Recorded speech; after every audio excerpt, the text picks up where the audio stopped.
Yes dear students, good morning to all of you. बच्चों आज की इस क्लास में we are going to start a very important topic that is crystal field theory, है ना। हमारा जो क्वेश्चन होगा, write note on crystal field theory. Reasoning questions आते हैं बच्चों, तो इसके लिए पहले हम इस बात को समझें कि आखिर ये क्रिस्टल फील्ड थ्योरी होती क्या है ना। इसको शॉर्ट में हम क्या बोलते हैं बच्चों? इसे हम शॉर्ट में बोलते हैं CFT। ठीक है बच्चों, इसे हम शॉर्ट में क्या बोलते हैं? CFT, crystal field theory. बच्चों अगर हम क्रिस्टल फील्ड थ्योरी की बात करें तो ये थ्योरी का पहला पॉइंट ये कहता है, according to CFT the bonding between central metal ion and ligand, the bonding between central metal ion and ligand is ionic. Ionic मतलब ये आयंस के द्वारा जुड़ती है, and it takes place due to electrostatic force of attraction between CMI and ligand. दोनों के बीच में इलेक्ट्रोस्टैटिक फोर्स ऑफ अट्रैक्शन के कारण होती है। चलिए, तो पहला पॉइंट क्या कहता है बच्चों? फर्स्ट पॉइंट CFT का पहला पॉइंट क्या कहता है? पहला पॉइंट कहता है बच्चों, द बॉन्डिंग बिटवीन CMI यानी central metal ion and ligand और लिगेंड के बीच में कहाँ? इन अ कॉम्प्लेक्स कंपाउंड, किसी कॉम्प्लेक्स कंपाउंड में in a complex compound is ionic, is purely ionic, पूरी तरह से आयनिक होता है, इज प्योरली आयनिक। और कैसे होता है भाई? Takes place due to electrostatic force of attraction between them and takes place due to electrostatic force of attraction between them and takes place due to electrostatic force of attraction between them, electrostatic force of attraction between them। पहला point clear हो गया बच्चों? पहला point हमारा very much clear हो गया कि the bonding between CMI in a central metal ion and ligand, और जो लिगेंड जो जुड़ता है वो पूरी तरह से आयोनिक होती है, इज कंप्लीटली आयोनिक होती है। और कैसे होती है? And takes place due to electrostatic force of attraction between them, उन दोनों के बीच में इलेक्ट्रोस्टैटिक फोर्स ऑफ अट्रैक्शन के कारण होती है। पहला पॉइंट समझ में आ गया? अब क्लियर? चलिए बच्चों, दूसरे पॉइंट को एक्सप्लेन करने के पहले मैं आपको कुछ बताना चाहूँगा। क्या बताना चाहूँगा? जब तक ये आपको बताऊँगा नहीं, जब तक आपके दूसरे पॉइंट समझ में नहीं आएगा। देखो बच्चों, आपने पढ़ा होगा कि जो d ऑर्बिटल्स होते हैं वो 5 होते हैं, है ना। पढ़ा है तिवारी सर, हमने भी पढ़ा है। पहले वाले का नाम होता है dxy, दूसरे वाले का नाम होता है dyz, तीसरे वाले का नाम होता है dxz, चौथे वाले का नाम होता है dx² y², और पांचवें वाले का नाम होता है dz²। समझ में आ गया सबके? ये देख लीजिए, d ऑर्बिटल कितने होते हैं? 5। देखिए 1 2 3 4 5, सेकेंड पॉइंट 5 हो गए। क्लियर? ये जो d ऑर्बिटल्स होते हैं बच्चों, ये डीजेनरेट होते हैं, degenerate d orbitals. Tiwari sir इसका मतलब क्या होता है? डीजेनरेट d ऑर्बिटल्स मतलब इस पांचों की एनर्जी इक्वल होती है। ये पांचों जो ऑर्बिटल्स होते हैं they are of equal energies. ये पांचों जो बच्चों d ऑर्बिटल्स होते हैं, इन d ऑर्बिटल की एनर्जी इक्वल होती है।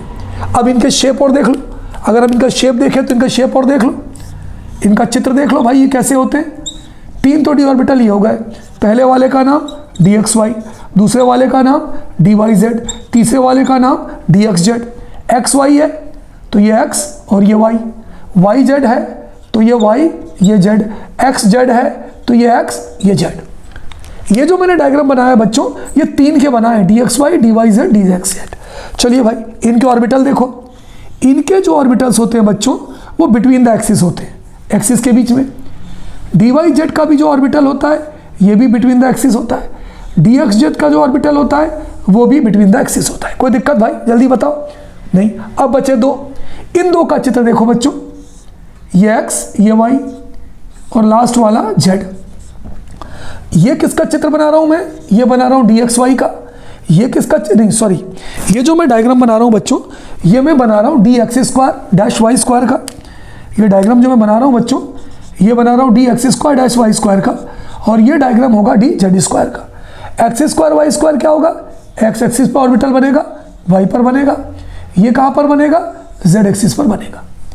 तो बच्चों अगर मैं आपसे पूछूं कि इन 3 ऑर्बिटल और इन 2 ऑर्बिटल के बीच में क्या डिफरेंस है, हालांकि तीनों 5 डिजेनरेट हैं, 1 2 3 4 5 ये डिजेनरेट ऑर्बिटल्स हैं, इन 5 की एनर्जी इक्वल है, लेकिन दोनों में डिफरेंस क्या है, यहाँ पर इनके जो ऑर्बिटल्स हैं उनका ओरिएंटेशन बिटवीन द एक्सिस है, यहाँ भी बिटवीन, यहाँ भी बिटवीन, यहाँ भी बिटवीन, इनका जो ओरिएंटेशन है वो ऑन द एक्सिस है, ये दोनों के बीच में डिफरेंस है। बोलो भाई कोई दिक्कत किसी को? कोई दिक्कत नहीं। दूसरे पॉइंट में मैं आपको क्या लिखवाऊंगा, इसको अच्छे समझ लीजिए, चाहो तो इसको पॉज करके इसको अपने कॉपी में बना भी लेना। बच्चों दूसरा पॉइंट क्या कहता है, सेकंड पॉइंट को बहुत ध्यान से सुनिएगा, सेकंड पॉइंट को, ठीक है, सेकंड पॉइंट को बहुत ही ध्यान से सुनिएगा, इस डायग्राम को अच्छे से देख लीजिए। ये क्या कहता है सुनिए, व्हेन लिगेंड, जो जुड़ने वाले जब लिगेंड है, approaches the D orbital of CMI, जो भाई जुड़ता कौन है, इन खाली डी ऑर्बिटल में कौन जुड़ेगा, लिगेंड जुड़ेगा। लिगेंड के पास क्या है, लोन पेयर ऑफ इलेक्ट्रॉन है, इलेक्ट्रॉन पेयर है। When the ligand approaches the D orbital of central metal ion, then repulsion takes place between lone pair of ligand and this d orbital। Ligand के जो loan pair of electron है उसके बीच में और जो D orbital है इसके बीच में रिपल्सन होता है। इसके कारण क्या होता है, डी ऑर्बिटल की एनर्जी बढ़ जाती है, the energy of D orbital is increased. जब इस डी ऑर्बिटल की एनर्जी बढ़ जाएगी बच्चों तो अब क्या होगा, degeneracy of D orbital is lost. इनकी जो इक्वल अमाउंट ऑफ एनर्जी थी ना वो खत्म हो जाती है। अब क्या होता है, इन दोनों की एनर्जी अलग हो जाती है, इन तीनों की एनर्जी अलग हो जाती है, इन दोनों की एनर्जी अलग हो जाती है।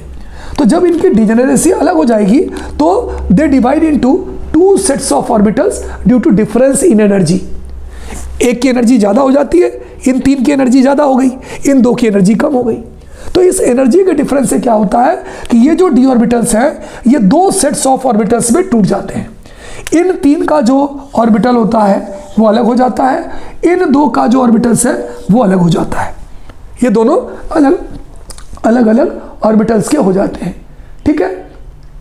अब इन तीनों को बोलते हैं बच्चों T2G, 3 फोल्ड डिजेनरेट ऑर्बिटल्स, है ना। अगर कोई बोले भाई इन तीनों को काय से रिप्रेजेंट करेंगे, T2G का मतलब क्या होता है, 3 fold degenerate orbitals.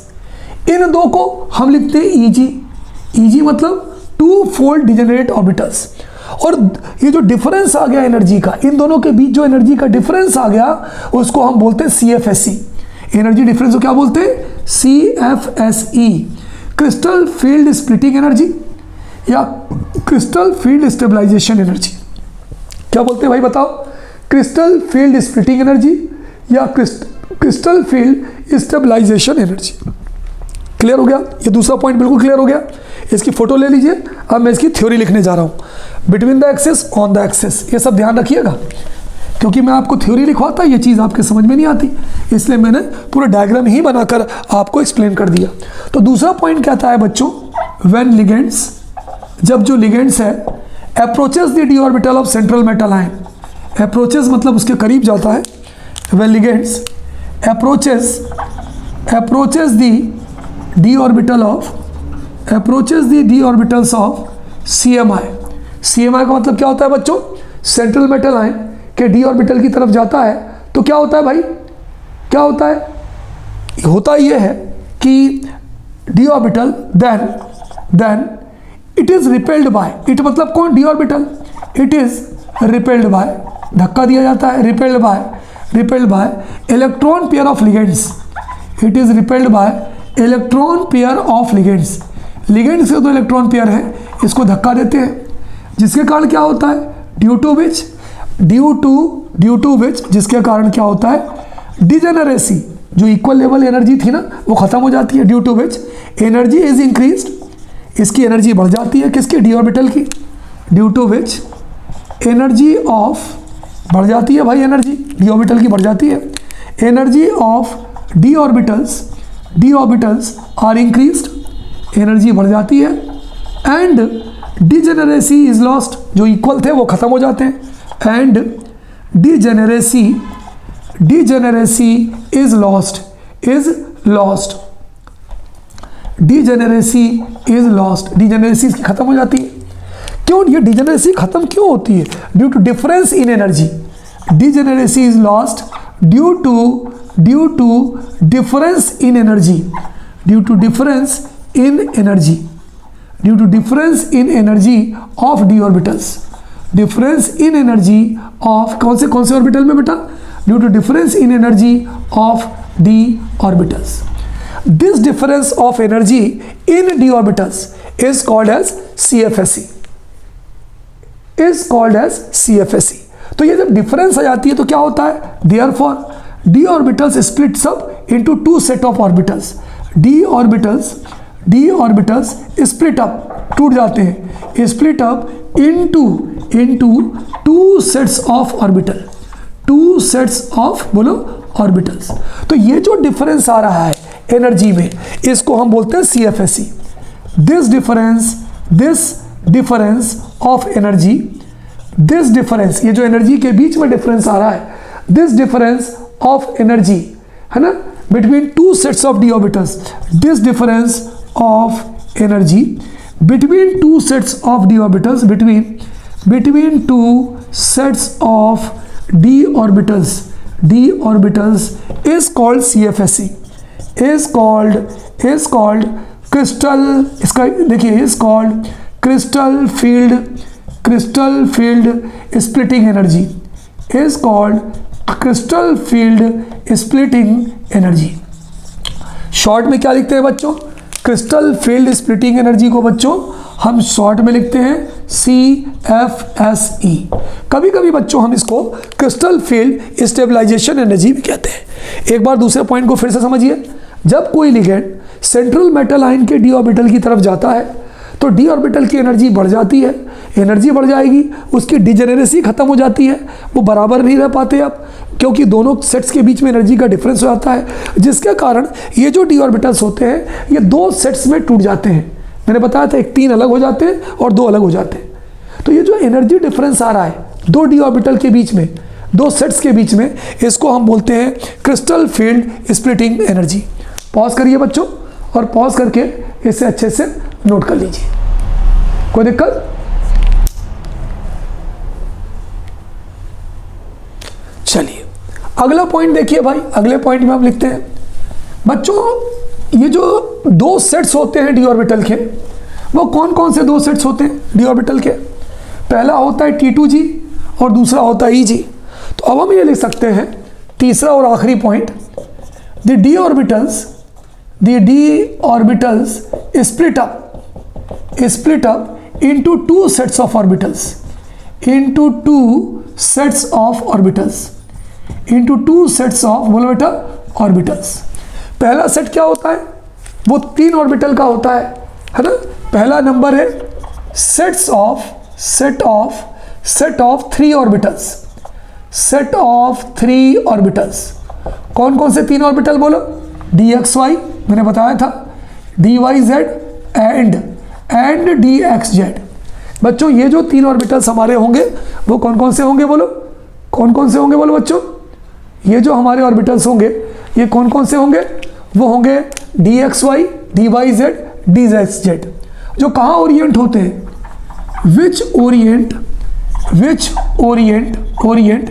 Between the axis, which orient between the axis, जो एक्सिस के बीच में ओरिएंट होते हैं, एंड इज कॉल्ड उनका एक नाम है, उनको मालूम है क्या बोलते हैं? 3-fold degenerate orbitals. बच्चों इनको हम बोलते हैं 3-fold, three-fold degenerate orbital, degenerate orbitals. इनको हम बोलते हैं 3-fold डिजेनरेट ऑर्बिटल्स। रिप्रेजेंट कहाँ से करते हैं? T2G। तो इनको हम बोलते हैं बच्चों 3-fold डिजेनरेट ऑर्बिटल्स, और हमको रिप्रेजेंट कहाँ से करते हैं बोलो? T2G। नंबर बी, दूसरा कौन सा होता है? दूसरा होता है बच्चों सेट ऑफ 2 ऑर्बिटल्स। ये 2 ऑर्बिटल्स का सेट होता है। कौन कौन से 2 ऑर्बिटल्स होते हैं भाई बताओ? इसमें होता है dx² and dz², which orient on the axis. इनका जो ओरिएंटेशन होता है बच्चों, which orient which orient on the axis, जो एक्सिस पर ओरिएंट होते हैं। एंड इज कॉल्ड, और इनका जो नाम होता है बच्चों, and is called two fold degenerate orbitals. इनको हम क्या बोलते हैं बच्चों? इनको हम बोलते हैं टू फोल्ड डिजेनरेट ऑर्बिटल्स। इसको हम रिप्रेजेंट कहाँ से करते हैं बच्चों? इसको हम ईजी से रिप्रेजेंट करते हैं। कहाँ से रिप्रेजेंट करते हैं? ईजी से। तो तीसरा पॉइंट क्लियर हो गया। दो सेट में टूटता है, dxy dyz dz का एक सेट होता है, उसको हम थ्री फोल्ड डिजेनरेट ऑर्बिटल्स कहते हैं। देखिए मैं इसको अंडरलाइन कर रहा हूँ, उसको हम थ्री फोल्ड डिजेनरेट ऑर्बिटल्स कहते हैं। रिप्रेजेंट करते हैं T2G से। दो ऑर्बिटल का सेट होता है जो ऑन द एक्सिस होता है, इसे हम टू फोल्ड डिजेनरेट ऑर्बिटल्स कहते हैं। और काय से रिप्रेजेंट करते हैं बच्चों? ईजी से। ठीक है। So this is all about CFT, that is crystal field splitting theory या crystal field theory. Is it clear? चलिए नोट कर लीजिए बच्चों।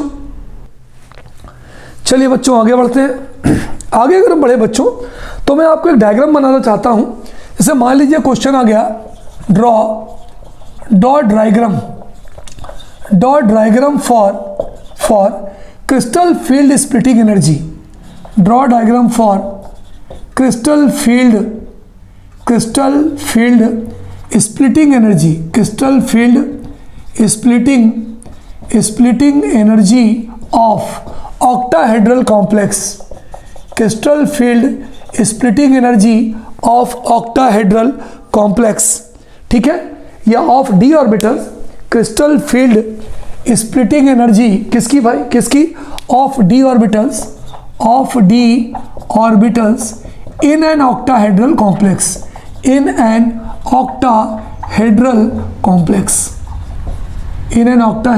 complex। बच्चों इसको शॉर्ट में मालूम है कि अपन क्या लिखते हैं? Del zero. अगर कहीं भी बच्चों हमारा लिखा है डेल जीरो, वो मतलब मालूम है? Octahedral complex. इसका फुल फॉर्म होता है crystal field splitting energy of octahedral complex. ये जो है ना, ये जीरो नहीं है एक्चुअली, ये ओ है। तो डेलो मतलब क्या होता है? Crystal field splitting energy of an octahedral complex. चलिए इसके लिए डायग्राम बनाते हैं बच्चों। हमारा आंसर, हम इसके लिए डायग्राम बनाते हैं। बताओ बच्चों एनर्जी क्या हो रही है? बताओ जल्दी बताओ, एनर्जी क्या हो रही है? ये एनर्जी का डायग्राम है। बताओ भाई एनर्जी घट रही है कि बढ़ रही है? तिवारी सर एनर्जी बढ़ रही है। बिल्कुल सही बोला बच्चों। ये हमारा डी ऑर्बिटल है, ये हमारा डी ऑर्बिटल है। बताओ भाई कितने इलेक्ट्रॉन्स होते हैं डी ऑर्बिटल में? 1 2 3 4 5। ये तीनों T2G हैं प्लस ये दोनों EG हैं। ये दोनों 1 2 3, ये T2G हो गया और 1 2 ये EG हो गया। ये डायग्राम नंबर 1 हो गया। ये जो स्टेट है बच्चों, ये ग्राउंड स्टेट है। ग्राउंड स्टेट का मतलब ये वो स्टेट है जब हमारा जो लिगेंड है वो डी ऑर्बिटल से अप्रोच नहीं कर रहा है, उस डी ऑर्बिटल की जगह नहीं जा रहा है। चलिए भाई अब हम आगे बढ़ते हैं। अब मान लीजिए हमारा जो इलेक्ट्रॉन है वो डी ऑर्बिटल की तरफ गया। हमारा इलेक्ट्रॉन डी ऑर्बिटल की तरफ गया। यदि हमारा इलेक्ट्रॉन बच्चों डी ऑर्बिटल की तरफ जाएगा तो अब डी ऑर्बिटल जो होगा वो एक्साइटेड स्टेट में जाएगा। 1 2 3 4 5, फिर से ये हो गया T2G प्लस EG। ये 3 T2G हो गए और ये 2 EG हो गए। ये जो स्टेट थी बच्चों, ये उनकी हो गई एक्साइटेड स्टेट। और ये जो लेवल 1 था ये तुम्हारा हो गया लेवल 2। ये लेवल 2 हो गया। अब जैसे ही ये लेवल आता है, यानी एक्साइटेड स्टेट वाला लेवल आता है बच्चों, ये जो होते हैं ये फिर से 2 में टूट जाते हैं। ये फिर से 2 में टूट जाते हैं। पहला वाला जो बनता है ये 2 सेट का ऑर्बिटल बनता है। दूसरा वाला जो बनता है ये 3 सेट का ऑर्बिटल बनता है। बिल्कुल ध्यान से देखिए, ऊपर वाला 2 सेट का ऑर्बिटल बन गया, नीचे वाला आपका बच्चों 3 सेट का ऑर्बिटल बन गया। कोई दिक्कत? चलिए बढ़ते हैं।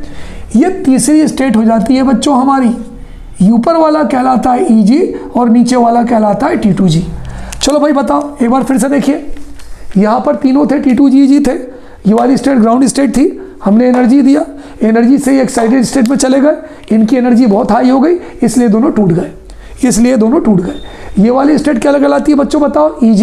ये वाली स्टेट क्या कहलाती है? T2G। फुल फॉर्म बताइए EG का? Two fold degenerate orbitals. इसको हम बच्चों बोलते हैं टू फोल्ड डिजेनरेट मतलब इनकी एनर्जी इक्वल होती है। Two fold degenerate orbitals. इसको क्या बोलेंगे बच्चों? इसका फुल फॉर्म होता है थ्री 3 फोल्ड डिजेनरेट ऑर्बिटल्स। बिल्कुल सही। इन दोनों के बच्चों बीच वाली जो लाइन होती है, ये वाली जो लाइन है तो बिल्कुल दोनों के बीच से जा रही है, इसको हम बोलते हैं एवरेज एनर्जी लेवल। क्या बोलते हैं बच्चों?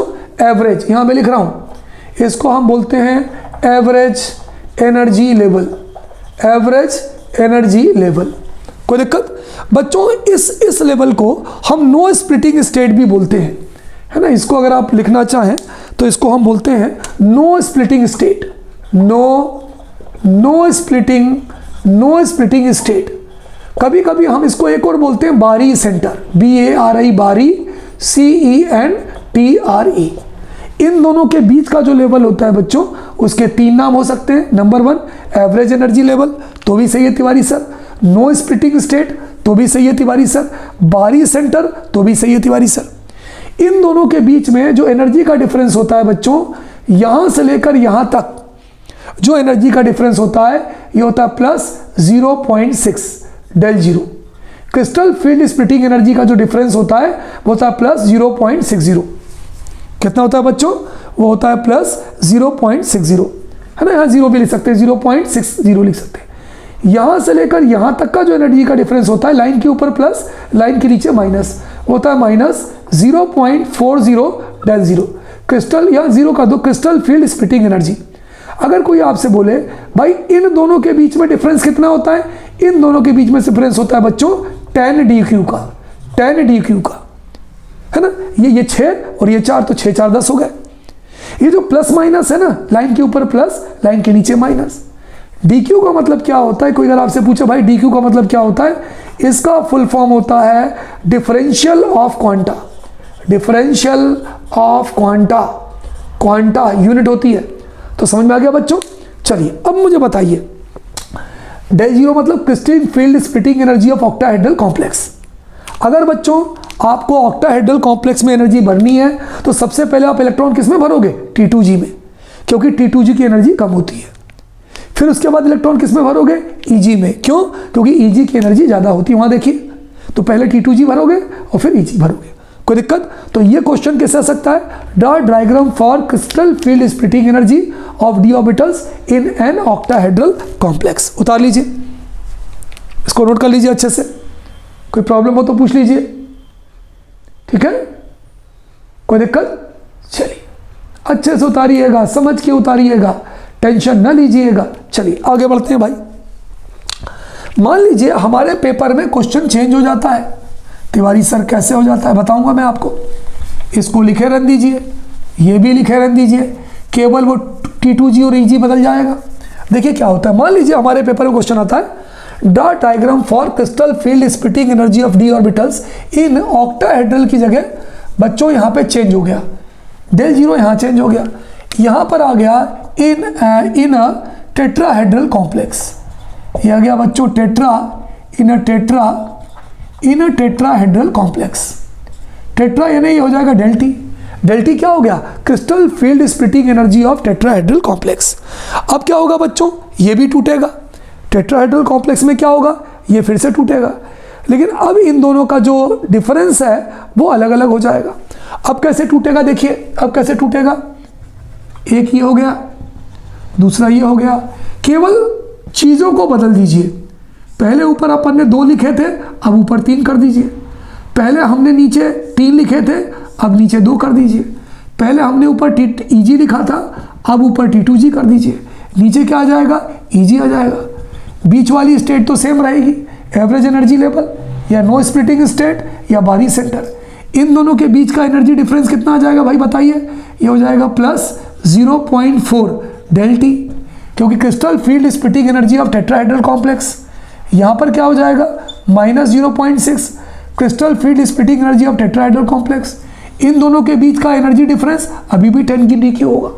तो डिफरेंस तो बड़ी प्यारी तरीके से बच्चों आपके समझ में आ गया कि अगर तिवारी सर अगर हम टेट्राहेड्रल की बात करेंगे तो T2G की एनर्जी ज़्यादा होगी, EG की एनर्जी कम होगी।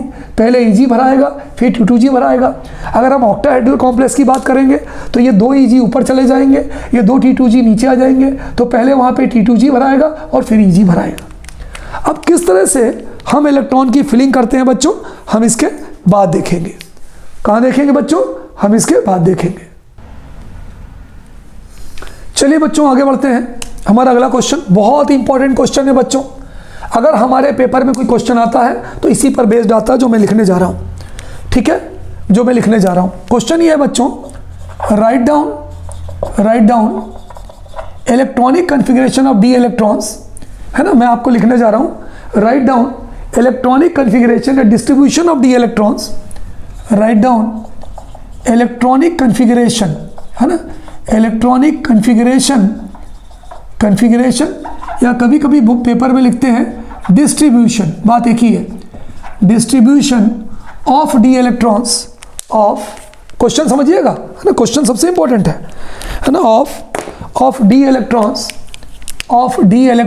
या d ions of D electrons in an octahedral complex, in an octahedral complex, condition ध्यान रखिए, in an octahedral complex when del zero समझते हो, crystal field splitting energy of octahedral complex, है ना, डेल जीरो का full form में लिख देता हूं, crystal field splitting energy of octahedral complex, ये इसका फुल फॉर्म होगा, of octahedral complex is greater than P मतलब कौन सी एनर्जी? Pairing energy. ये बच्चों हमारे पेपर में क्वेश्चन आता है। Write down electronic configuration in a distribution of D electrons, किसकी? In an octahedral complex when del zero यानी crystal field splitting energy of octahedral complex is greater than P यानी pairing energy, ठीक है। अब paper में किसी के लिए भी आ सकता है, मैं सारे दिख रहा हूँ। डी में 10 ही इलेक्ट्रॉन होते हैं, डी में 1 से लेकर 10 इलेक्ट्रॉन तक आते हैं, 2 ही आते हैं। बच्चों ये कंडीशन कब बनती है? ये कंडीशन बच्चों हमारी बनती है जब हमारा जो लिगेंड होता है वो होता है स्ट्रॉन्ग फील्ड लिगेंड। कौन सा लिगेंड होता है बच्चों? स्ट्रॉन्ग फील्ड लिगेंड होता है, तब जाकर हमारी ये कंडीशन बनती है। ये मैं आंसर लिख रहा हूँ। अगर बच्चों हमारा लिगेंड स्ट्रॉन्ग फील्ड होगा तो बताइए लो स्पिन होगा कि हाई स्पिन होगा? यहाँ पर जो हमारा कॉम्प्लेक्स होता है वो होता है लो स्पिन कॉम्प्लेक्स। तो कोई पूछे कि भाई ये कंडीशन कब बनती है, तो हम ये कहेंगे ये वाली जो कंडीशन है del zero is greater than pairing energy, ये तब बनती है जब स्ट्रॉन्ग फील्ड लिगेंड हो या लो स्पिन कॉम्प्लेक्स हो। खैर जाने दीजिए। मान लीजिए यहाँ पे हम लिखने जा रहे हैं, आपको बता रहे हैं कि आपको कैसे लिखना है। सबसे पहले बच्चों हमने लिखा डी इलेक्ट्रॉन्स यानी डी ऑर्बिटल के इलेक्ट्रॉन्स। इसके बाद मैं लिख रहा हूँ इलेक्ट्रॉनिक कन्फिगरेशन या डिस्ट्रीब्यूशन ऑफ इलेक्ट्रॉनिक कन्फिगरेशन। ये हो गया दूसरा पॉइंट। तीसरा पॉइंट हो गया नंबर ऑफ अनपेयर्ड इलेक्ट्रॉन्स। ठीक है, ये ध्यान रखिएगा। ठीक है, कंडीशन क्या है? हमारी कंडीशन है del zero is greater than P. अब बच्चों ये हेडिंग हो गई, ये सारी की सारी हेडिंग हो गई। ठीक है, एक ये हो गया, एक ये हो गया, एक ये हो गया। डी में कितने इलेक्ट्रॉन्स होते हैं? 10 होते हैं। पहले हमने लिखा D1, फिर लिखा D2, फिर लिखा D3, फिर लिखा D4, फिर लिखा D5, फिर लिखा D6, फिर लिखा D7 तक आ गया है ना। मैं सोच रहा हूँ एक ही में पूरे आ जाएं। D7, चलिए कोशिश करते हैं थोड़ा छोटा लिखने की, इसको थोड़ा ऊपर लिख दें ताकि पूरा का पूरा सेट एक ही में आ जाए। ठीक है, चलिए यहाँ मैं लिखता हूँ डी इलेक्ट्रॉन्स, ये हो गए आपके डी इलेक्ट्रॉन्स हो गए बच्चों। ये हो गया इलेक्ट्रॉनिक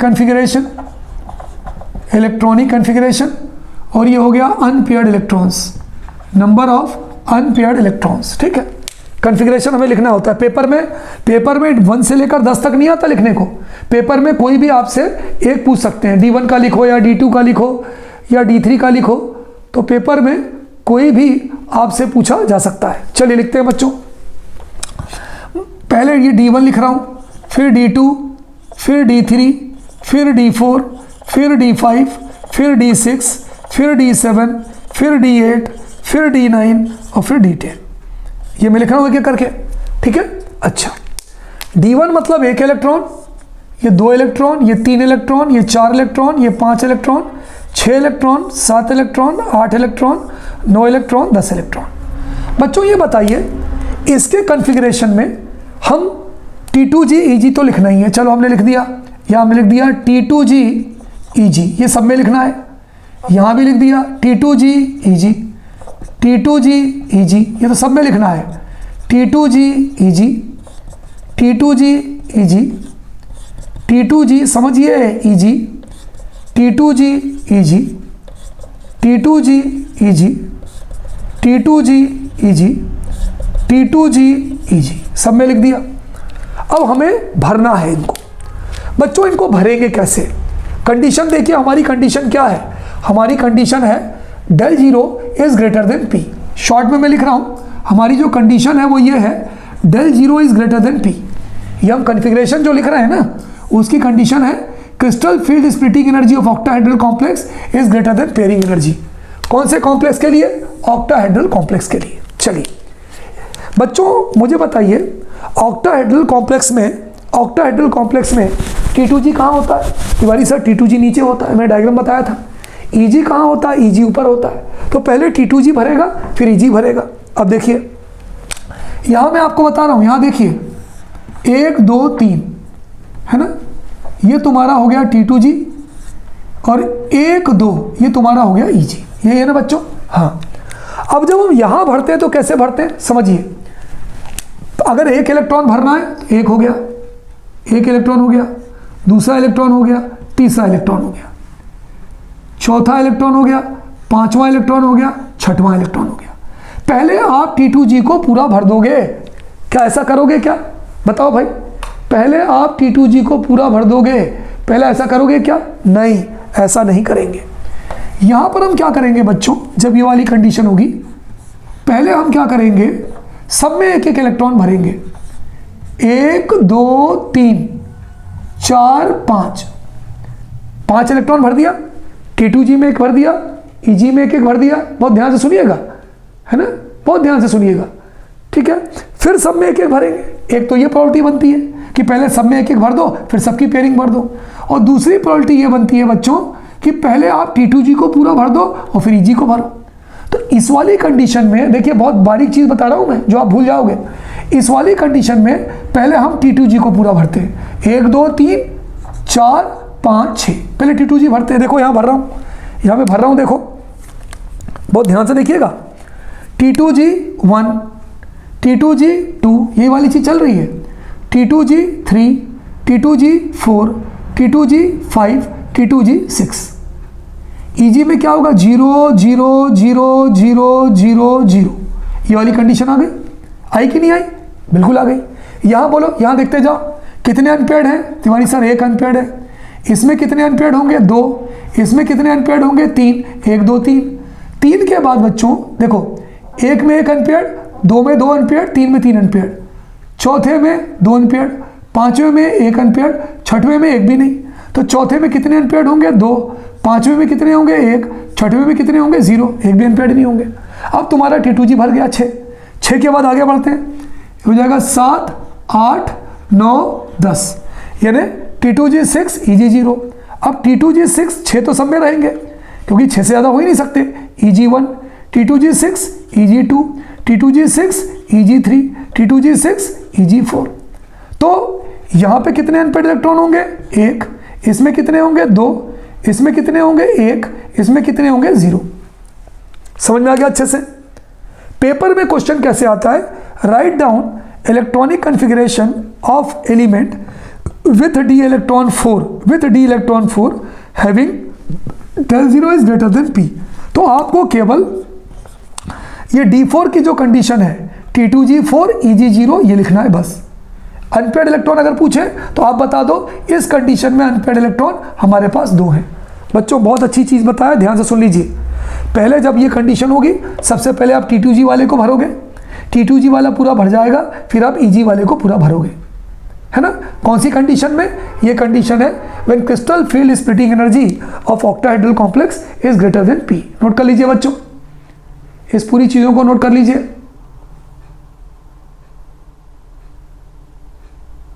चलिए आगे बढ़ते हैं। अगली कंडीशन है बच्चों, अगली कंडीशन के लिए क्वेश्चन यही है, थोड़ा सा मैं चेंज कर रहा हूँ। मैंने यहाँ पे del 0 crystal field splitting energy of octahedral complex is less than pairing energy, मैंने उल्टा कर दिया। ये वाली कंडीशन अपोजिट हो गई। अब जब ये अपोजिट हो गई तो ये जो तुम्हारा लिगेंड था, जो पहले स्ट्रॉन्ग फील्ड लिगेंड था, अब ये तुम्हारा हो जाएगा वीक फील्ड लिगेंड। कौन सा लिगेंड हो जाएगा बच्चों? ये तुम्हारा हो जाएगा वीक फील्ड लिगेंड। वीक, मैंने स्ट्रॉन्ग की जगह क्या लिख दिया? मैंने स्ट्रॉन्ग की जगह लिख दिया वीक फील्ड लिगेंड। फिर इसके बाद जो तुम्हारा लो स्पिन कॉम्प्लेक्स था, अब ये लो स्पिन की जगह तुम्हारा कौन सा हो जाएगा? High spin complex. अब तुम्हें कॉन्फ़िगरेशन लिखना है। कॉन्फ़िगरेशन में बच्चों ये मैंने मिटा दिया, देखिए ये मिटा दिया। बच्चों पॉज कर लेना, रह जाएगा नहीं तो वो पॉज कर लेना, पॉज करके लिख लेना।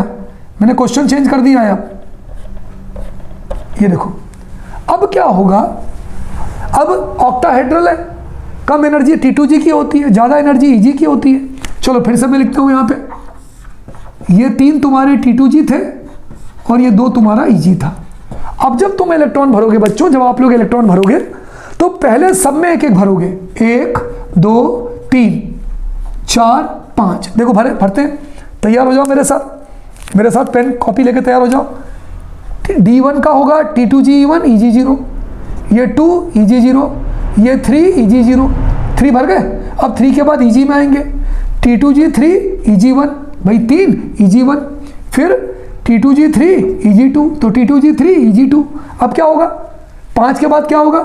छठवां, यानी T2G4 EG2। फिर ये क्या हो जाएगा? T2G5 EG2। अब क्या हो जाएगा? T2G6 EG2। अब क्या होगा? T2G6 EG2। अब क्या होगा? T2G6 EG3। अब क्या होगा? T2G6 EG4। ये कॉन्फ़िगरेशन हो जाएगा। ये कब होगा बच्चों?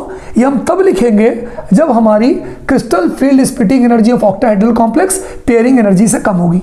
पेपर में पूरा लिखने को नहीं आता।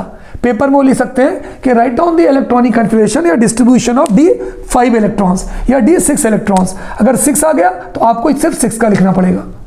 ये ध्यान रखना, बहुत इंपॉर्टेंट है। तो ये हो गया बच्चों आपका कि जब आपकी क्रिस्टल फील्ड स्प्लिटिंग एनर्जी जो ऑक्टाहेड्रल कॉम्प्लेक्स की होगी वो पेयरिंग एनर्जी से कम होगी, तो आप ये लिखोगे। नोट कर लीजिए इसको अच्छे से, पॉज करिए और पॉज करके बच्चों इस चीज़ को नोट करिए बहुत ध्यान से, है ना, बहुत ध्यान से, है ना, बिल्कुल दिमाग खराब नहीं करने का, बिल्कुल इत्मीनान से इसको आप नोट करिए। अब बच्चों हमने ये तो लिख लिया था इसके लिए कॉन्फ़िगरेशन। अब इसको अनपेयर्ड इलेक्ट्रॉन्स को क्लियर करिए। किसमें कितने अनपेयर्ड इलेक्ट्रॉन्स होंगे?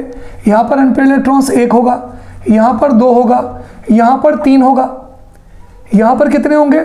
यहाँ पर 4 होंगे, यहाँ पर 3 और 2 5 होंगे, यहाँ पर कितने होंगे बोलो? यहाँ 4 होंगे। क्यों? देखो ना, T2G और EG लिख के देखो, ये हम बनाते हैं। ये तुम्हारा T2G और ये तुम्हारा EG।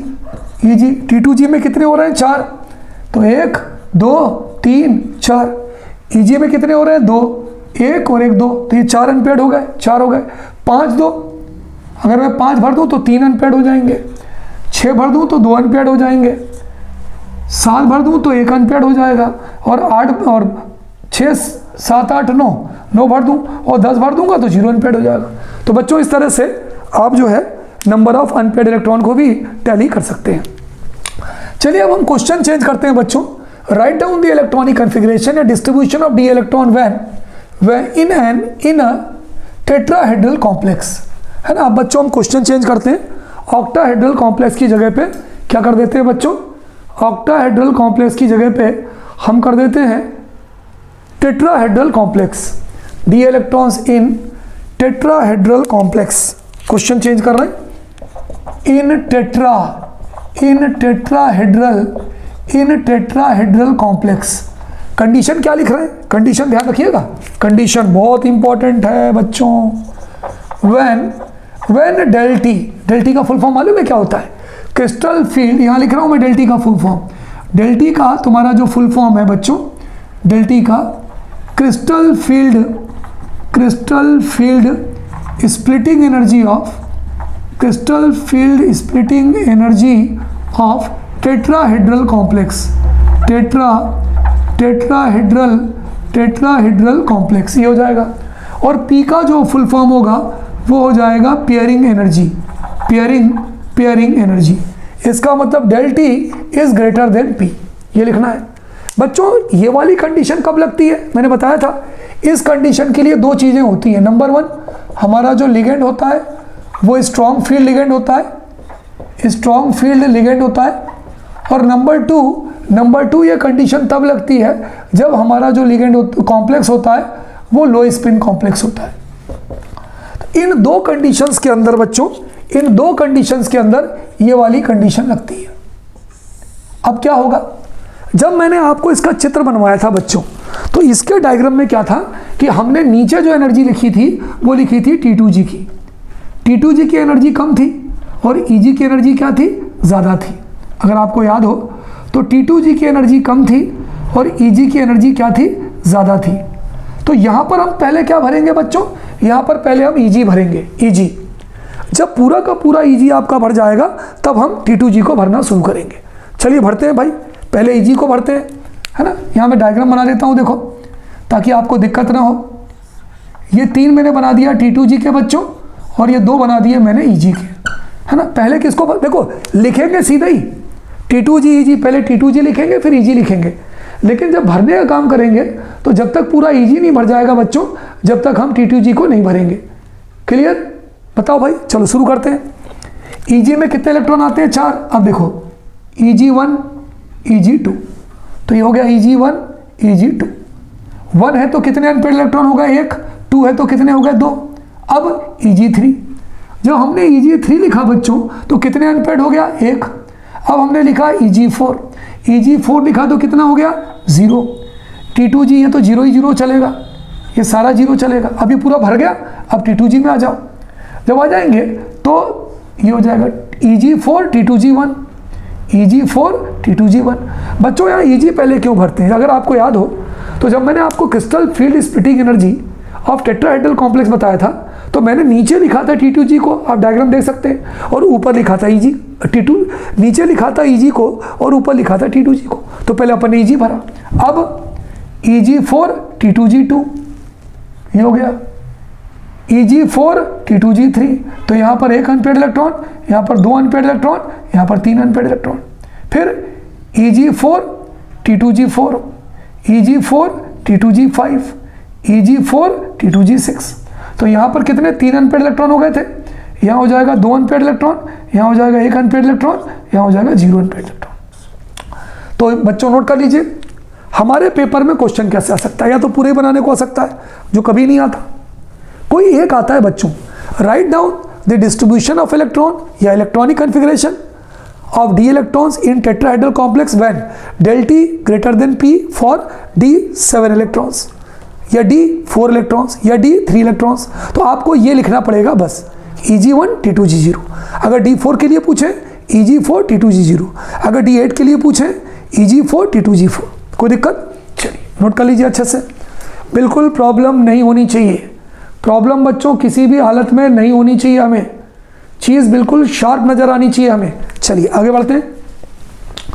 अगर यही क्वेश्चन चेंज हो जाता है बच्चों, पॉज करिएगा, नोट करिएगा, ये चेंज हो गया, low crystal field splitting energy of tetrahedral complex is less than pairing energy हो गया, है ना। अब पूरी की पूरी कंडीशन बदल जाएंगी, ये 0 यहाँ से हट जाएगा, सारे 0 हट जाएंगे जो 0 लगे थे। मैंने सारे 0 हटा दिए बच्चों, देखो ये पूरे हटा दिए, ये भी हटा दें भाई, कंडीशन बदल जाएगी। पहले हमने Eg पूरा भरा था और जब Eg पूरा भर गया था तो फिर T2G भरा था। यहाँ क्या करेंगे, है ना, ये पूरे हम अनपेड इलेक्ट्रॉन भी अब हटा देंगे, नए सिरे से काम शुरू करेंगे। चलिए भाई, ये T2G हो गया, बिल्कुल सही सर, ये तुम्हारा Eg हो गया। अब हम क्या करेंगे, पहले सब में एक एक इलेक्ट्रॉन भरेंगे, 1 2, यानी Eg1 T2G0 ब्लैक से लिखते हैं ताकि हमें दिखाई दे, नहीं तो इससे दिक्कत होती है। देखिएगा ध्यान से, हमने क्या लिखा बच्चों, ध्यान से देखिए, बहुत इंपॉर्टेंट चीज़ बता रहा हूँ। Eg1 T2G0, Eg2 T2G0। अब यहाँ जाओ, Eg2 T2G1, Eg2 T2G2, Eg2 Eg2 T2G3 3 हो गया, अभी भर गया। अब फिर से Eg पे आओ, Eg3 T2G3, Eg4 T2G3 4, अब 4 हो गया तो पूरा भर गया। Eg4 T2G4, Eg4 T2G5, Eg4 T2G6 complete हो गया। इसमें कितने अनपेड इलेक्ट्रॉन है? एक, इसमें दो, इसमें एक, इसमें दो, नहीं एक दो, ठीक है, दो हो गया, दो हो गया ना। अब दो के बाद इसमें कितने अनपेड है? तीन, दो इसमें एक इसमें चार, इसमें कितने अनपेड है? पाँच, इसमें कितने अनपेड है? पाँच के बाद चार, इसमें कितने अनपेड है? टू, तीन, इसमें कितने अनपेड है? दो, इसमें कितने अनपेड है? एक, इसमें कितने अनपेड है? जीरो। तो बच्चों हमारे लिए जब हमारे पेपर में क्वेश्चन पूछते हैं, ये वाली कंडीशन बदल जाती है। ये जो कंडीशन होगी वो स्ट्रॉन्ग फील्ड लिगेंड के लिए नहीं होगी, ये होगी वीक फील्ड लिगेंड के लिए। और जब वीक होगा तो ये तुम्हारे हो जाएगा हाई स्पिन कॉम्प्लेक्स। तो बच्चों इस तरह से हमारे पेपर में जो है, जो हमारी थ्योरी थी, बड़े मीठे तौर पर, बड़े मज़ेदार तौर पर, संक्रांति के लड्डू के हिसाब से हमने इसको बनाया और बना के अपने अंदर डाल लिया। इतने सोफिस्टिकेटेड वे में बच्चों, इतने इजी वे में मैंने आपको बताया है कि it is never never never ever possible for any students to go through like this. ठीक है, चलिए, पेपर में कोई भी एक इलेक्ट्रॉन्स की बात होती है, एक इलेक्ट्रॉन्स की बात होती है, D4 की, D5 की, D6 की। मैंने आपको पूरे का पूरा उड़ेल दिया यहाँ पे, ठीक है। तो इसको पॉज करिए और अच्छे से समझते हुए नोट करिए। बच्चों हमारा अगला क्वेश्चन है, नया टॉपिक है, फ्रेश टॉपिक है। CFT खत्म हो गई। What is organometallic compound? Organometallic compound हम किसे कहते हैं? What is organometallic compound? Give example, give example. उसका क्या दो बच्चों? एग्जांपल दो। बच्चों वो कंपाउंड जिसमें ऑर्गेनिक ग्रुप का कार्बन, ऑर्गेनिक ग्रुप का कार्बन सीधे मेटल से जुड़ता है, उसे हम ऑर्गेनोमेटेलिक कंपाउंड कहते हैं। चलिए मैं पहले आपको एग्जांपल दे दूं। बच्चों आपने सुना होगा CH3MgBr का, बोलो क्या है? Methyl magnesium bromide. अगर मैं इसका नाम लिखूं बच्चों तो मैं लिख सकता हूं मिथाइल मैग्नीशियम ब्रोमाइड। और बच्चों आप लोग जानते हैं कि हम इसको प्रेम से ग्रिग्नार्ड रिएजेंट भी कहते हैं। मालूम होगा आप लोगों को सबको, प्रेम से बच्चों हम किसको क्या बोलते हैं? ग्रिग्नार्ड रिएजेंट कहते हैं। अगर हम इसको एलोबोरेट करें, इसको तोड़ें, इसको बड़ा बना के देखें, तो क्या हम इसको ऐसा नहीं लिख सकते बच्चों? HHMgBr। बच्चों कोई भी ग्रुप जिसके अंदर हाइड्रोकार्बन हो, कार्बन भी हो और हाइड्रोजन भी हो, उसे हम ऑर्गेनिक ग्रुप कहते हैं। कौन सा ग्रुप कहते हैं जी? Organic group. तो बताइए ये जो तुम्हारा CH3 ग्रुप है, ये जो CH3 ग्रुप हमारा दिख रहा है बच्चों, क्या ये ऑर्गेनिक ग्रुप नहीं है तिवारी सर? ये ऑर्गेनिक ग्रुप है। तो अगर मान लीजिए किसी भी कंपाउंड में जो मेटल एटम होता है वो ऑर्गेनिक ग्रुप के कार्बन से डायरेक्ट जुड़ा हो, तो हम ऐसे कंपाउंड को बोलते हैं ऑर्गेनोमेटेलिक कंपाउंड। तो हम ये कह सकते हैं बच्चों, दैट कंपाउंड, ऐसा कंपाउंड जिसमें in which the carbon atom of organic group, जिसके अंदर बच्चों in which the carbon atom of organic group, the carbon atom of organic group, वही कार्बन और हाइड्रोजन वाला, of organic group is directly attached with metal atom, is directly attached with metal atom, is directly attached with metal atom। अगर वो metal atom से directly attach होता है तो हम उसे क्या बोलते हैं? ऑर्गेनोमेटेलिक कंपाउंड कहते हैं। बताइए भाई, मिथाइल मैग्नीशियम ब्रोमाइड या जो हम ग्रिग्नार्ड रिएजेंट बोलते हैं, है कि नहीं ऑर्गेनोमेटेलिक कंपाउंड? है। और भी कई सारे एग्जाम्पल है बच्चों जो मैं यहाँ लिखता हूँ। दूसरा एग्जाम्पल है C2H5(2Zn), इसका नाम क्या है? Diethyl zinc. इसको क्या बोलते हैं बच्चों? इसको हम बोल सकते हैं डाईथाइल जिंक। ये भी ऑर्गेनोमेटेलिक कंपाउंड है क्योंकि जिंक ऑर्गेनिक ग्रुप से जुड़ता है। तीसरा एग्जाम्पल है बच्चों C2H5(4Pb), बड़ा फेमस एग्जाम्पल है। इसको हम बोलते हैं टेट्राइथाइल लेड। प्रेम से बच्चों हम इसे टेल बोलते हैं। क्या बोलते हैं? टेल। तो ऐसा कंपाउंड जिसमें ऑर्गेनिक ग्रुप का जो कार्बन होता है बच्चों, ये मेटल एटम से जुड़ता है, उसको हम क्या बोलते हैं, ऑर्गेनोमेटेलिक कंपाउंड।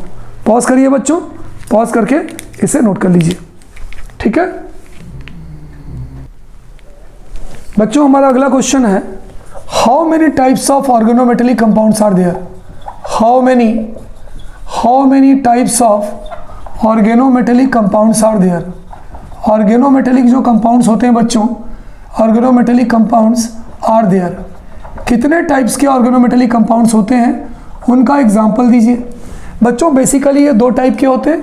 आंसर पहला होता है जिसको हम बोलते हैं सिग्मा बॉन्डेड ऑर्गेनोमेटेलिक कंपाउंड्स। पहला कौन सा होता है बच्चों, सिग्मा बॉन्डेड ऑर्गेनोमेटेलिक कंपाउंड्स। ये क्या होते हैं बच्चों, अगर ऑर्गेनिक ग्रुप का कार्बन और मेटल के बीच में सिग्मा बॉन्ड हो तो उसे बोलते हैं सिग्मा बॉन्डेड ऑर्गेनोमेटेलिक कंपाउंड्स, ठीक है। जैसे कि मैं आपको एग्जांपल दूं, ग्रिग्नार्ड रिएजेंट CHHMgBr, यही है ना। मेटल और कार्बन के बीच में कौन सा बॉन्ड है भाई बताओ, मेटल और कार्बन के बीच में कौन सा बॉन्ड है, सिग्मा बॉन्ड है। तो जो ग्रिग्नार्ड रिएजेंट है जिसको हम CH3MgBr कहते हैं, क्या ये सिग्मा बॉन्डेड ऑर्गेनोमेटेलिक कंपाउंड नहीं है? है। तो एग्जांपल नंबर 1। दूसरा example C2H5 whole twice Zn, ये भी सिग्मा बॉन्डेड ऑर्गेनोमेटेलिक कंपाउंड है। क्या नाम है इसका, डाईथाइल जिंक। क्या नाम है बच्चों इसका नाम है डाईथाइल जिंक। तीसरा अगर मैं ये लिखूं C2H5 होल 4 Pb, इसको अपन बोलते हैं टेट्राइथाइलेड, टेट्राइथाइलेड, तो ये भी ऑर्गेनो सिग्मा बॉन्डेड है।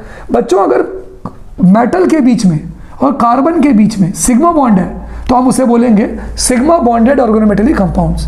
तो हम ये लिख सकते हैं that organometallic compounds, OM compounds मतलब organometallic compounds in which sigma bond is present, in which sigma bond is present between metal and carbon atom of organic group, अगर उसके बीच में सिग्मा बॉन्ड प्रेजेंट होता है तो हम उसे सिग्मा बॉन्डेड ऑर्गेनोमेटेलिक कंपाउंड कहते हैं।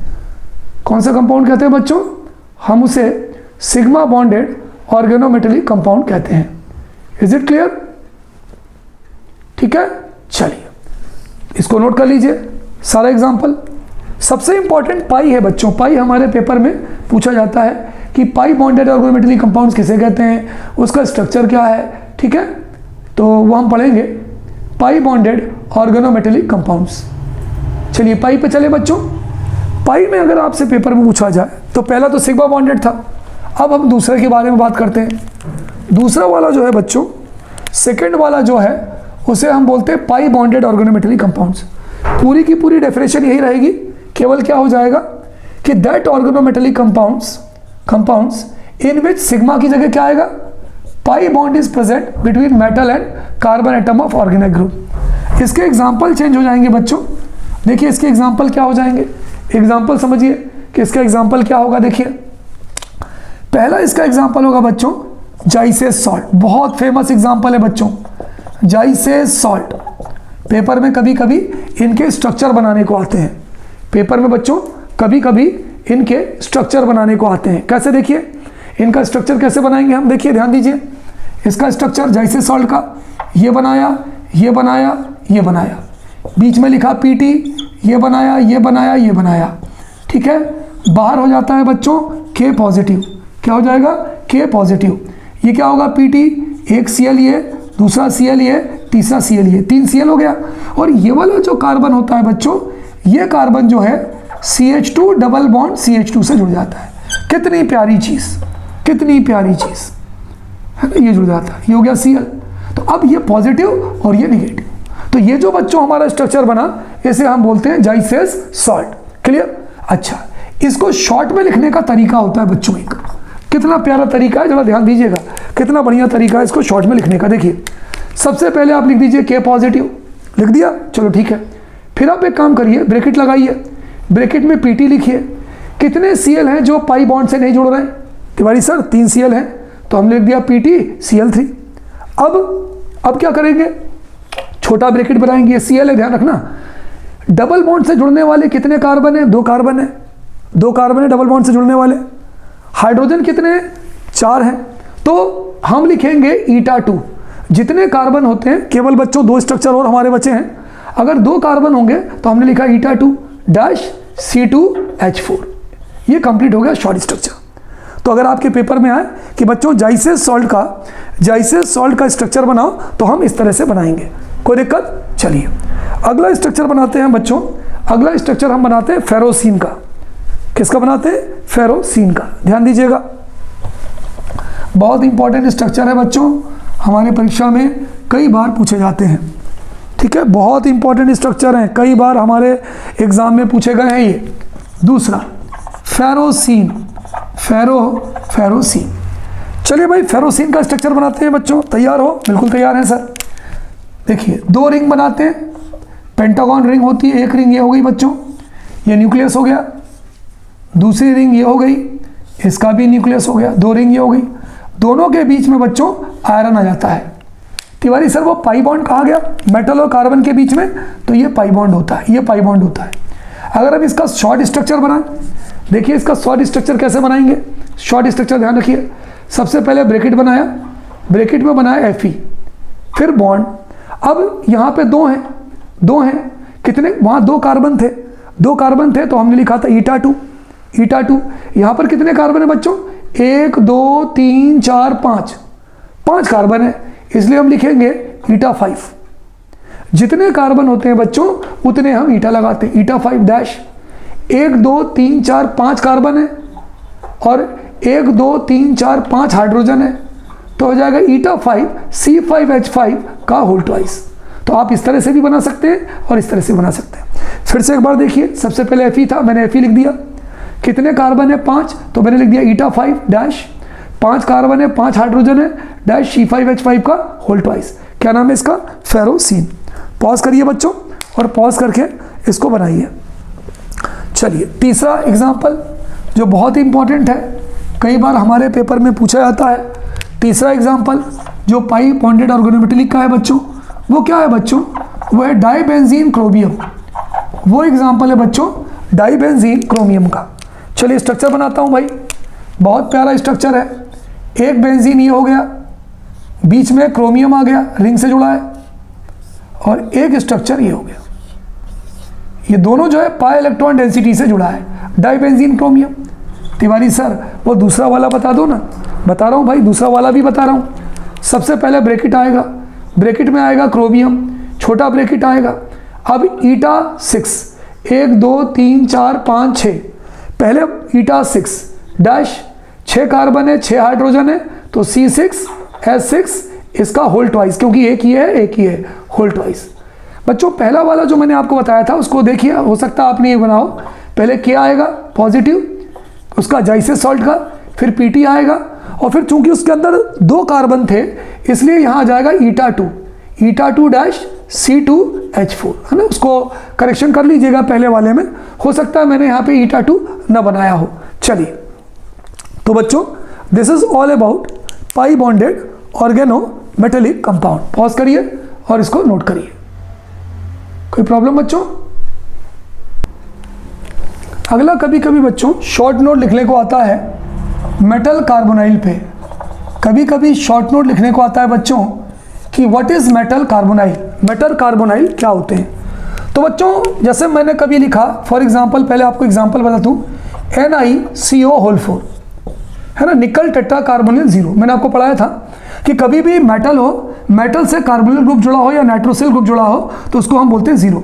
तो अगर आप इसका नाम लिखें तो बच्चों इसका नाम होगा टेट्रा कार्बोनाइल निकल 0। इसको हम बोलते हैं मेटल कार्बोनाइल। तो वो ऑर्गेनोमेटेलिक कंपाउंड जिसमें जो मेटल है वो केवल और केवल कार्बन मोनोऑक्साइड या कार्बोनाइल लिगेंड से जुड़ता है, उसे हम बोलते हैं मेटल कार्बोनाइल। यानी हम ये बोल सकते हैं दैट ऑर्गेनोमेटेलिक कंपाउंड इन विच यानी जिसके अंदर metal is attached with only carbonyl group, metal is attached with only carbonyl group, केवल और केवल कार्बोनाइल ग्रुप से जुड़ता है, इज ओनली कार्बोनाइल ग्रुप, उसे हम मेटल कार्बोनाइल कहते हैं। इसके अंदर बच्चों इसे हम sigma and pi bonded organometallic compounds भी बोलते हैं। इसके अंदर दोनों बॉन्ड बनते हैं, also called as sigma and pi bonded, also called as sigma and pi bonded organometallic compounds. इसको हम सिग्मा और पाई बॉन्डेड ऑर्गेनोमेटेलिक कंपाउंड्स भी कहते हैं। It is mostly formed by transition elements. अगर कोई पूछे कि भाई ये कौन बनाता है, तो हम ये ले सकते हैं mostly formed by transition elements. तो बच्चों अगर मेटल सिर्फ कार्बोनाइल ग्रुप से जुड़ता है तो उसे हम मेटल कार्बोनाइल ग्रुप बोलेंगे। एक आध एग्जांपल और बताओ भाई। चलिए मैं लिखता हूँ FeCO6 हेक्सा कार्बोनाइल आयरन 0। अगर आप इसका IPSC नेम लिखें तो hexa carbonyl iron 0, hexa carbonyl iron 0। क्योंकि मैंने आपको बताया कि अगर कार्बोनाइल लिगेंड सिर्फ मेटल के साथ जुड़ेगा तो उसका जो ऑक्सीडेशन नंबर होगा, उसका ऑक्सीडेशन नंबर जो होगा वो केवल क्या होगा, 0 होगा। कोई दिक्कत? ठीक है। अगला है बच्चों हमारा व्हाट इज सिनर्जिक इफेक्ट। ठीक है, नोट कर लिया? पॉज करिए बच्चों और पॉज करके इसको नोट करिए। अगला है हमारा topic what is synergic effect. बहुत इंपॉर्टेंट क्वेश्चन है बच्चों, कई बार ये हमारे एग्जाम में पूछा गया है। ठीक है, तैयार रहिएगा इसको बताने में। तो हमारा अगला क्वेश्चन है बच्चों व्हाट इज सिनर्जिक इफेक्ट। बहुत इंपॉर्टेंट क्वेश्चन है बच्चों, what is synergic, SYNERGIC, what is synergic effect. Note कर लीजिए अच्छे से इसको बच्चों कि सिनर्जिक इफेक्ट क्या होता है। देखो बच्चों, वो इफेक्ट देखो, जैसा कि मैंने बताया आपको अभी कुछ देर पहले कि मेटल कार्बोनाइल में दो तरह के बॉन्ड पाए जाते हैं, सिग्मा बॉन्ड भी होते हैं, पाई बॉन्ड भी होते हैं। तो ऐसा इफेक्ट जिसमें सिग्मा बॉन्ड पाई बॉन्ड के स्ट्रेंथ को मजबूत करता है और पाई बॉन्ड सिग्मा बॉन्ड के स्ट्रेंथ को मजबूत करता है, दोनों एक दूसरे को स्ट्रेंथन करते हैं, दोनों एक दूसरे की पकड़ को मजबूत करते हैं। इससे क्या होता है कि कार्बन मोनोऑक्साइड और मेटल के बीच का जो बॉन्ड है वो बहुत मजबूत हो जाता है। कार्बन मोनोऑक्साइड और मेटल के बीच का जो बॉन्ड है वो बहुत मजबूत हो जाता है। इस इफेक्ट को हम सिनर्जिक इफेक्ट कहते हैं। तो हमारा आंसर ये होगा बच्चों, वो इफेक्ट है ना, हमारा आंसर ये होगा कि दैट इफेक्ट, सुनिएगा, that effect in which sigma bond मजबूत करता है, STRENGTH strengthens, sigma bond strengthens the sigma bond formation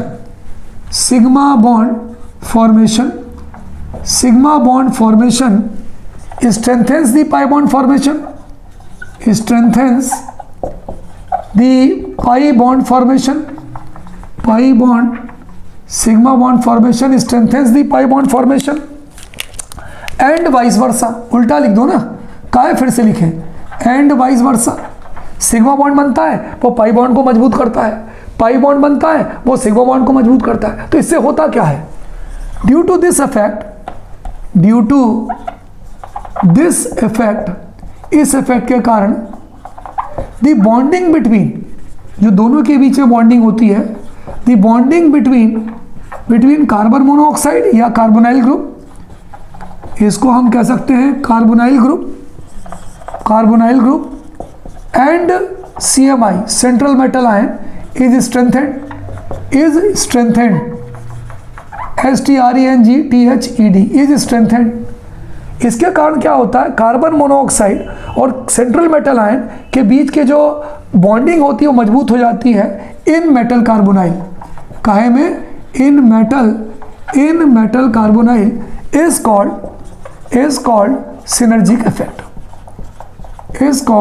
synergic effect. देखो बच्चों, मैंने आपको बताया था कि मेटल कार्बोनाइल वो होते हैं जिसके अंदर मेटल जो है कार्बोनाइल ग्रुप से सिग्मा बॉन्ड से भी जुड़ता है और पाई बॉन्ड से भी जुड़ता है। दो बॉन्ड है, एक कमजोर होगा दूसरा उसको ताकत देगा, दूसरा कमजोर होगा पहला उसको ताकत देगा। कुल मिलाकर नतीजा ये निकलता है कि मेटल और कार्बन मोनोऑक्साइड के बीच की जो बॉन्डिंग होती है ये मजबूत हो जाती है। एग्जाम्पल लिख लो, NiCO4 क्या नाम होगा, टेट्रा कार्बोनाइल निकल 0। अगर मैं इसका नाम पूछूं आपसे तो आप बोलोगे टेट्रा कार्बोनाइल, छोटा n आएगा, निकल और ऑक्सीडेशन नंबर 0 होगा। तो मैं अगर आपसे पूछूं कि भाई निकल और कार्बन मोनोऑक्साइड के बीच में कौन कौन से बॉन्डिंग बन रही है, दोनों बन रही है, सिग्मा भी बन रही है, पाई भी बन रही है। सिग्मा पाई को मजबूती दे रहा है, पाई सिग्मा को मजबूती दे रहा है। इसका नतीजा क्या निकलेगा कि निकल और कार्बन मोनोऑक्साइड के बीच की जो बॉन्डिंग है वो बहुत मजबूत हो जाएगी। इस इफेक्ट को बच्चों हम क्या बोलते हैं, सिनर्जिक इफेक्ट, है ना। इसको नोट कर लीजिए बच्चों, बहुत इंपॉर्टेंट पॉइंट है। तो बच्चों इस तरह से आपने देखा कि ये जो हमारी यूनिट थी जिसको हमने कहा था कि कोऑर्डिनेशन केमिस्ट्री, बहुत ही पिक्यूलियर तरीके से डिसिप्लिन्ड वे में एक एक टॉपिक को कवर करते हुए, है ना, मैंने आपको पूरी चीज़ों के बारे में बताया।